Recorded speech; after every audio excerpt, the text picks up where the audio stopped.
tone. Just us, 1, 2, 3. Just us. Just us. Just us. Just us. Just us, 1, 2, 3. Just us. The Warriors took on the Houston Rockets today in what I can only describe as one of the most disgraceful basketball games I've ever seen in my life. Disgraceful Utterly is shocking. Tough word to use. I think it's apt. I think it's like there is a level of disgrace that needs to be kind of the NBA needs to be tarred with, because that was insane. Yeah, and the disgraceful part was the refs officiating. Refs officiating, and also a team knowing how that officiating can be used to their advantage. And which disadvantage. Is exactly what they did, what the Houston Rockets did. And I'm online. So for people who need a recap, the Warriors lost 104-100. Yes. And what makes it worse is GP2 is injured now. Steph Curry is now injured. And at the same time, the Rockets got away with yet another game where they call, air quotes, aggressive play. They call it their aggressive play style. When actually what they're doing is they're just beating other players up. And because it's Steph Curry, he doesn't get any fouls.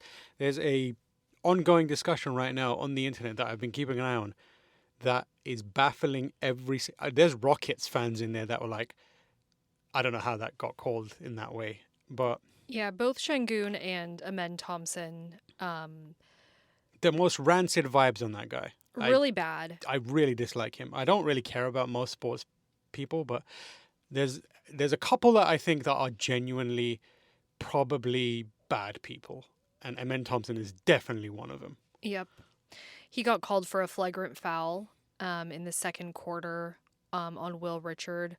It was a really hard foul, unnecessary. That's why it was called a flagrant. Yeah. So the refs had to stop the play and review it. So I think things were going well for the first and second quarter. There was definitely quite a bit of back and forth. We were getting contributions from all team members. You're playing really well. Yeah, I thought the first quarter was good. I think there was still a lack of rebounding that was taking place, which, at the end of the game, the Warriors got out-rebounded by a lot. The Rockets ended up with 25 offensive rebounds out of their 53 total rebounds. That's insane. Yeah. The Warriors gave them second chances, third chances, fourth chances, all those extra chances to score, killed the Warriors. Yeah. It killed the momentum. We don't have a tall person that is competent at getting the ball when it doesn't go in. Exactly. Or getting the ball when it doesn't go in on both sides. And at this point, it's negligence on the front office Warrior side that they haven't been able to address this issue with, because it's clearly a massive weakness, right? Everyone is able to identify it coming into the games. All the fans identify it, and yet there's still nothing done for it. Yeah, even our usher today for our section came up to me and he said, we really need a big. We need two bigs, he said. Yeah. Because the Rockets are too tall and athletic and physical. We need a standard classical center position. Draymond can't continue playing that for us. Yeah. I mean, it was just not a fun game to watch from the second half onwards when they started just being very, very, very violent towards players. Yeah, so the third quarter, the vibe changed. So Jimmy was hobbling. He headed back to the locker room with some kind of injury. I'm not really sure what that is because he did come back into the game with about 3 minutes left in the quarter. But what really changed the game was that the Warriors fouled the Rockets so much that the Rockets were in the bonus with 5 minutes left in the quarter. Yeah, and that is true. That was a weakness. But some of those fouls were a bit suspect. I'd say most of them were pretty suspect. much, yeah. And if you breathed on the Warriors, on the Rockets, the Warriors would get a foul for it. And then on the other side, they're pushing people down. running into them as they're in the air. The kind of stuff that you look at and you're like, that is incredibly dangerous and very unsportsmanlike. The Emma Thompson foul that injured Steph Curry, automatically an offensive foul because he lowers his shoulders. He does a football charge into Steph. It was the extension of the arm. And pushes him down. He like takes him out, cleans him out. Like Steph is on the floor and then lands on top of him as well. On his like, a bit, I think it's on his like near his ankle. Yep. But like it pulls his leg down. So and that was called for a offensive charge, right? And then they went to review and said, actually, it's not offensive charge. Steph is dead on the ground, and they're like, oh, it's not offensive. It's fine. Yeah. So the Warriors had a 12-point lead at halftime, and that was quickly erased in the third quarter. I think we have to talk about like the player of the game on their team. Some guy named Some fucking Safeway employee rolled Reed up. Shepard kind of had who's the guy? Or he kind of had Austin Reeves vibes. In my opinion, Austin Reeves from the Lakers. Yeah, he does kind of have that vibe. So Shepard ended up with 31 points. He was able to get whatever shot he wanted to get. He plays. Did he play? He played point guard. He plays point guard for the Rockets, and he just had like an amazing performance on their team. He was their leading scorer, and there was really no response. So we've mentioned this in previous episodes. It seems like anytime the Warriors play any team, they draft someone in from a local. The nobody on their team ends up having a career. I'm telling game. you, it's all Safeway employees, it's Taco Bell workers, it is dudes who work in Amazon warehouses. They just roll up and just kill the Warriors for some reason. Yeah. It's insane. And so that play that you were talking about where Steph took a charge, it was called an offensive foul on the Rockets, but they challenged and overturned it. I think that was another turning point after, the Rockets got into the bonus in the third quarter, and then the fourth quarter started off basically with that offensive foul. I felt a bit gaslit by the refs because there was a similar play on the other end of the court, and they did not officiate it in the right way either. Yeah. It was every time the play was shown on the big screen, the entire stadium was just like screaming because it's so obvious. You can see they show it from like 4 different angles each time, and each time it was like, oh, that is clearly not. And the referees are also watching the replay because those calls were challenged. There was somewhere like Moody, I think it was, or QP did it at least once where he'd like jump up and hit the ball, all ball, and, on a defensive play, and they would call it as a foul.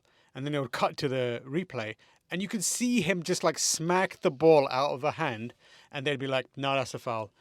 This is the kind of game where you start to think about those people who are like, the NBA is rigging it and it's corrupt. And you're like, maybe they have a point. Maybe they're onto something here. Well, this was an NBA Cup game, and it was also aired on ESPN, nationally televised. Yeah, I don't want to lean into. We don't want to lean into that into narrative. Conspiracies, but this is the kind of game where you watch it and you're like, that might be a conspiracy, man. That might be. So the officiating, yes, it was horrible. Yeah. The shooting from the Warriors also wasn't great. No. So the Rockets held the Warriors 2 of 21 from 3-point range in the second half. So the Warriors missed a lot of 3-pointers. The Warriors only had 41 points in the second half. So we totally got beat on offense and defense and rebounding and turnovers. Really every dimension of the game in the second half did not go the Warriors' way. Yeah. And part of that is also because, the momentum was constantly being pulled away from them. So every time it looked like they were about to take the lead again or draw, some bad call would happen. And that would suck the oxygen out of the room and like the wind out of their sails, and they would just not be able to catch up. And like I've been watching videos where Steph was physically unable to sit down after that foul. Like there's a video of him walking to the bench, sitting down, and then like suddenly jolting in pain and then getting back up because he can't sit down. And you watch the actual play that caused that.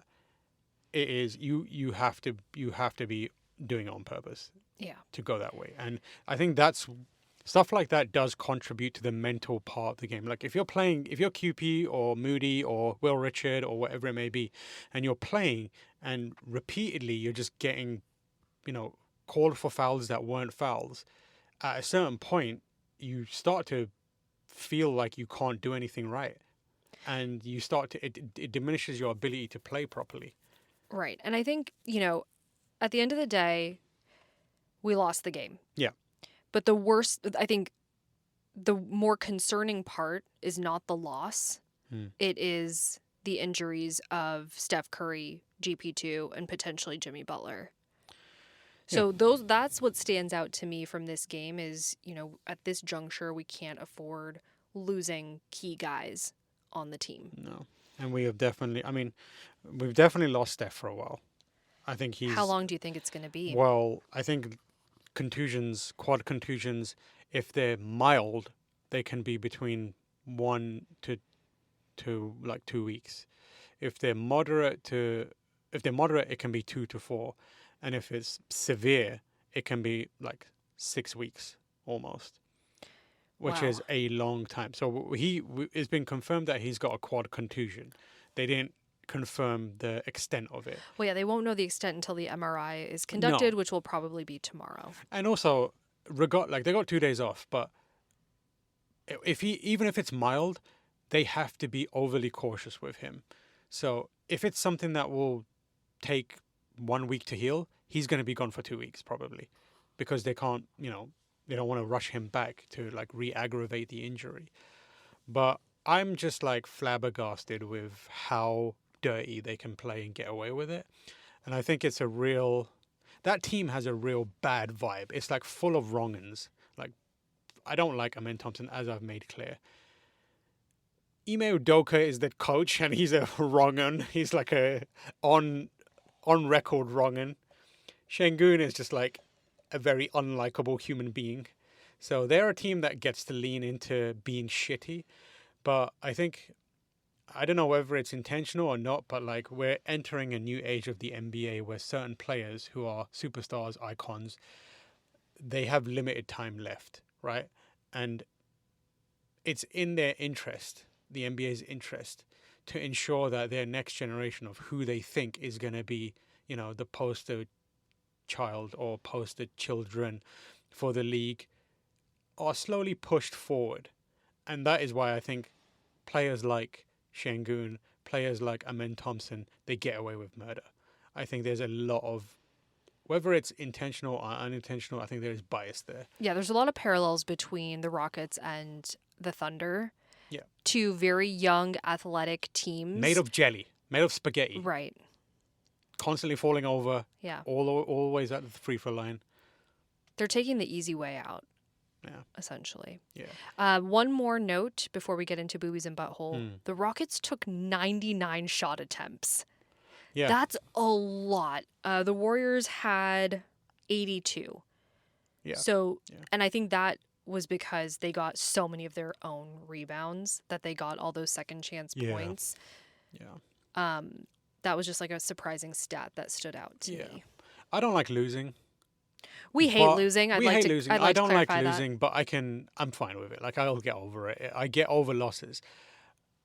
On this occasion, I don't think we lost. I think we were like pushed into a situation. You think it's sabotage? I think it's sabotage. I think so too. I think it's sabotage. And again, like, I'm okay with us losing. If it was fair and square and they outplayed us, great. I'll be pissed off for a few hours and then I'll move on. But I cannot stop watching those videos where it's like a man is bulldozing another man. And it's so obvious to anyone who has even the most basic NBA basketball knowledge that it's a foul. And it wasn't called a foul. And now our star player is injured. And there's no repercussions for the Rockets, that player, or anything. And the thing that is frustrating is he already had a flagrant in that game, right? Change Amen Thompson for Draymond Green. If he had a flagrant in the beginning of the game and then did that He'd be out. He would be out, fined, and probably banned or something like that. That is that's what I'm trying to say. It's like there's different standards for different players and teams. Treated very differently. Treated very differently. And Draymond guaranteed would have been flagrant out, second time out. That would have been him.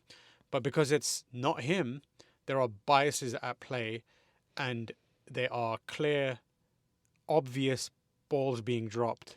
And then again, like I've said previously, there's no repercussions for the referees either. Yeah, what really sucks is that if Steve Kerr or any of the players say anything about the officiating, which was so egregiously incorrect, they'll be fined. Yeah, they'll be fine. That's what I'm telling you. So it's unfair. Remember when I said they're like a mafia group? You can't say anything about them.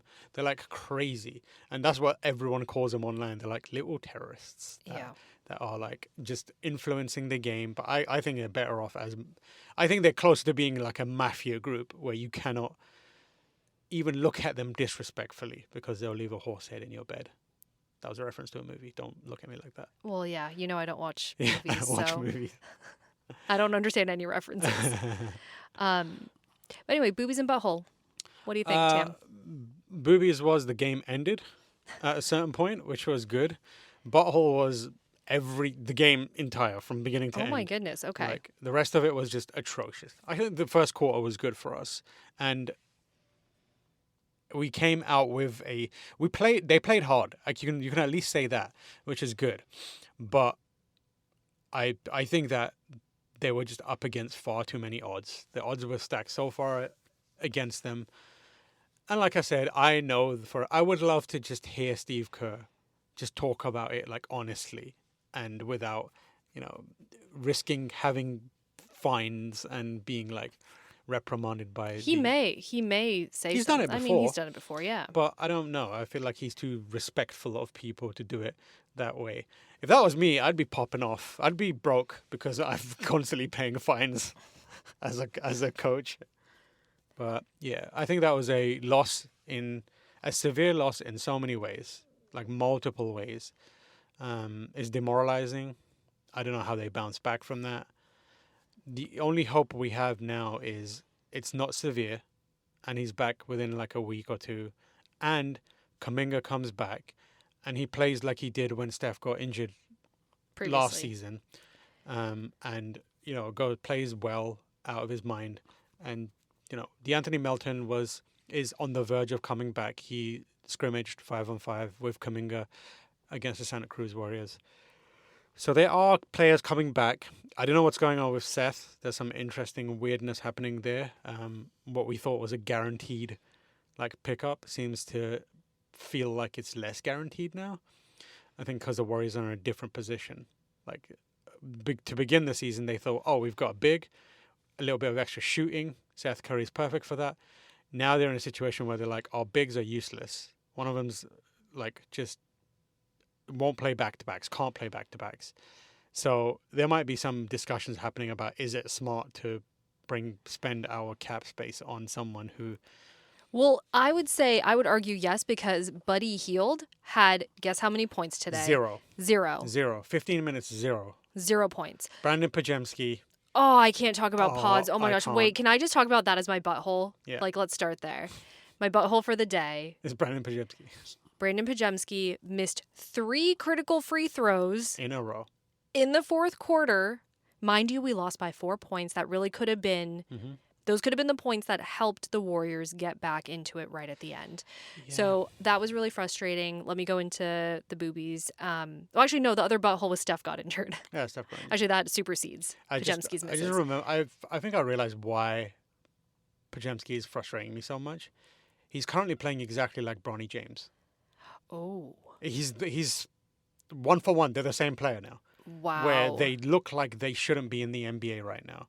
They can have moments of good play. He still ended up with 14 points. Yeah, I feel like 6 of 11. He does just enough to not get real under the microscope looking. But I hate to say it, but I would trade him, and I would trade Buddy. Yeah, I would definitely trade Buddy. He's got good vibes, but he's not putting the ball in the net where we need him to. All right, your Booby. Probably the ice cream I had at halftime. It's it? Yeah, I had It's it. Oh, I got a booby. Yeah. My legs don't hurt today after that game because no one showed up to next to us, so we So we had a gotta little move bit over. extra space, so Yeah. I could turn my legs. Usually, I leave with like severe knee pain because I'm like a tall person stuck in a cramped space. But that was it. That's pretty good. Yeah, clearly our boobies had nothing to do with the game. No, There was actually no. Let me correct that. My other booby of the game was Will Richard. oh, he's Had a incredible. great game. Fantastic. I think my favorite play was the no look pass that Steph Did to threw to Will. him, and Will made like Yeah. basically a free throw jumper. Will plays. It was amazing. Will plays near perfect every game. Like this game was the first time he did something that looked like it was a mistake, and that was the foul in the fourth quarter, where it. But you could see what he was trying to do. He did have an He opening, tried to steal it. and he tried to steal it. He had 18 points, which was one of the top scorers of you know the what? game, and no turnovers. No. He He's does safe play hands. such a good game. Wow, now that I'm looking at it, Steph had 7 turnovers Yeah, today. Steph was not great either. He had a really off game. 4 of 13. He's had multiple off games since that one big game. Who was it against? Pelicans? I can't remember. don't Where he had that remember. one crazy Where he game. had 49 points. Yeah. Yeah. Since there, he's been doo doo, but this happens, and you know that he's going to snap out of it and be incredible for the rest of the season again. There was this during the halftime show. They let kids play. There's one kid that hit an amazing 3. That's my booby. Let's recruit him. He just rolled up a tiny little. He looked like a little dot on the floor. The ball looked bigger than his head, and just heaved it up. But like he dribbled it out onto the 3-point line, and then heaved it, and it went in, and looked as if he meant to. He did that on purpose, and I was like, that kid is gonna have a good life. Nice. What a guy. I missed that because I was busy getting my ice cream. Yeah, you're getting it. It's it. But anyway, that's it for us. We will see you on Saturday, which is the next game. The Warriors are playing the Pelicans. Another game at home on this homestand.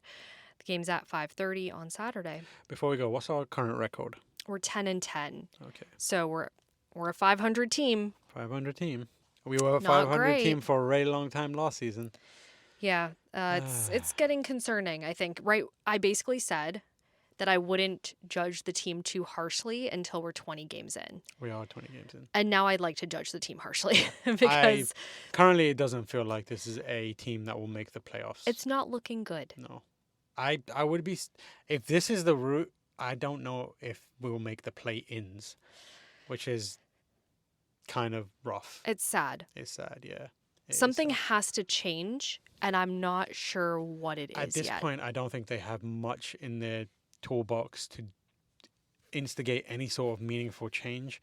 I think the kind of like saving grace Hail Marys right now are the Anthony Melton, and maybe Kuminga coming back and feeling like he wants to play. Other than that, and Melt is good, but he can't carry a team like No. this on his own. Yeah. I think some people, hopefully they go away for their Thanksgiving break and really, really have some soul searching. Maybe like Brandon's family can shake his little mop head a little bit and be like, get it together, you're embarrassing us. And Buddy can go to, what's he, Barbados that he's constantly hanging He's around not in? going to Barbados. For Go Thanksgiving. in there and don't come back, Buddy. Oh, I love Buddy though. That's love the problem. Buddy so I love Buddy. much. Every time he's on screen, I'm like, I love that guy. yeah. I don't And then he understand gets the half of ball what in he's his saying. hand. Yeah, he gets the ball in his hand and just, again, my man has thrown up so many bricks. His house is now a castle. Yeah. But anyways, sorry for being such downers, but that's what happens when we Thanksgiving. lose. And happy Thanksgiving to everyone who celebrates. We'll see you on Saturday. Just us on 3. 1, 2, 3. Just us.